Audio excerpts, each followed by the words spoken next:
Did you know that in the United States, over 60% of all municipal water supplies have sodium fluoride added to them? Now, I wouldn't be surprised if you weren't aware of that fact, because we don't receive any kind of notification on our water bill. We don't get any kind of notice that we have to sign off on. We're not told at all. And we're definitely not given the option to opt out. Now, keep in mind, this is the same substance that, when added to toothpaste, requires a warning label. Now, if you use fluoridated toothpaste, take a look at the back. You'll find a warning that says something like this. Warning, keep out of reach of children under 6 years of age. If you accidentally swallow more than used for brushing, seek professional help or contact poison control immediately. Now, they're required to put that label on there for a reason. Fluoride is established as a poison, and at high enough doses it can kill you. Now, what they don't talk about is the effects with low exposures, and that's what I'm going to go over in this video. Now, I've spent quite a bit of time researching this subject, and I made a collection of links to established medical papers, to the abstracts at least, and I'm going to be posting them at the bottom. So I recommend that if you have any doubts about the facts that I'm talking about here, that you check the links and verify it for yourself, because I'm not making this stuff up. Now, the official justification for fluoridating the water supply is to lower the occurrence of cavities in the population. Now, if you do serious research on the subject, you'll find that there's no strong empirical evidence linking the fluoridation of a water supply and the reduction of cavities in the population at all.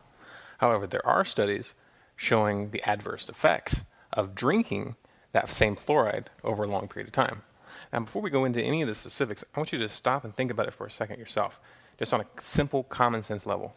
Does it make sense to drink fluoride to help your teeth? I mean, most people already use fluoridated toothpaste, and then you're applying the fluoride directly where it belongs, supposedly, and directly to the teeth. Now, if you're drinking water, it's passing over your teeth, but the majority of the concentration is going to end up in your system. You're actually going to be ingesting it. So it's kind of like drinking sunscreen to help prevent a sunburn. Now, if you think I'm a lone extremist here, I want you to consider this. I'm going to read off a list of countries which have officially banned water fluoridation. China, Austria, Belgium, Finland, Germany, Denmark, Norway, Sweden, the Netherlands, Japan. Now, this definitely isn't a comprehensive list. It's 98% of European countries which have banned fluoridation, and there's probably other countries that I just wasn't able to find information on. Now, if water fluoridation was actually effective, wouldn't we be hearing about higher rates of cavities and tooth problems in these countries?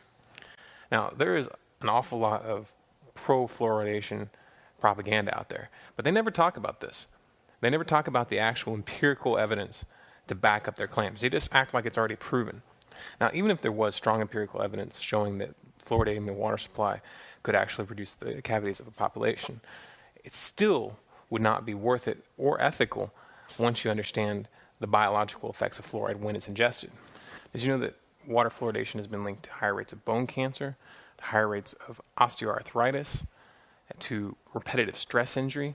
It's also been shown to have genotoxic effects, which means it causes genetic damage. It's also been shown to increase the concentration of lead in the blood of children, strangely enough. Now, we're just getting started here. It gets more interesting.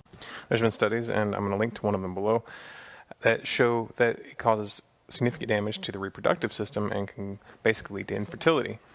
Now, fluoride is also a neurotoxin, and there's been significant animal testing which has shown that exposure to fluoride can cause ADD-like symptoms, attention deficit disorder, or sluggishness, and a reduced IQ.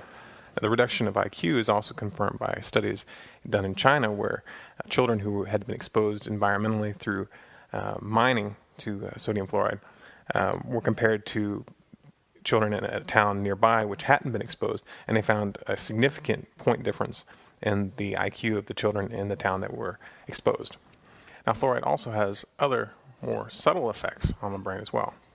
Those effects were not missed by Hitler, who happened to be the first to actually institute water fluoridation, and he did so in the concentration camps in order to make the prisoners more docile and less able to resist.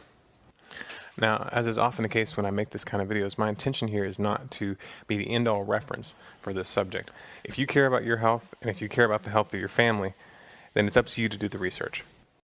We wrestle not against flesh and blood, but against principalities, against powers, against the rulers of the darkness of this world, against spiritual wickedness in high places,